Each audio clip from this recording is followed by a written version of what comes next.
Nire erronka izan da, lehenengo hitza beti, ez? Bueno, euskaraz abiatzea konversazio guztiak eta esango nuke herri mailan gutxi gora bera betetzen dudala, baina buelta asko emate ditut eta egia esateko eremu guztietan ez dut horren fin betetzen.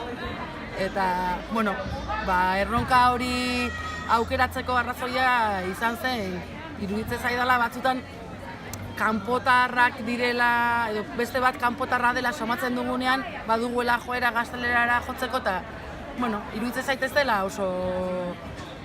Ez dakit, ez dela euskararen erabilera zabaltzeko politika ona.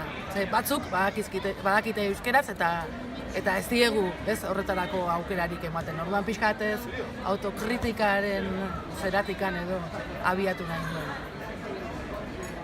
Ahridu, ari aidu, ahridu, ari aidu, ahridu, ari aidu, ahridu, ari aidu, ahridu, ari aidu, ahridu, ari aidu, ahridu, ari aidu, ahridu, ari aidu,